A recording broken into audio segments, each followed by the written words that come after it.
Fala galera, beleza? Vim trazer uma notícia triste aí pra vocês aí. Não sei o que aconteceu, velho. O casal Cruzado do Sul aqui, ó. O filhote deles morreu. Não sei porquê. Tava jogado no fundo da gaiola, que agora há pouco que eu acordei e vim ver. Aí, que dó. Tava empenando já o filhotinho.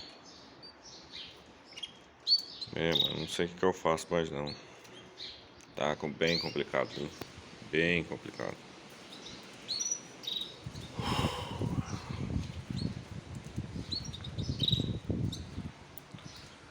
Não sei o que aconteceu, cara. Não sei. Esse casal que ano passado só tirava um filhote, toda choca. Aí agora só ficou os dois filhotinhos desse casal aqui. Tomara que vá pra frente. E esperar. Valeu.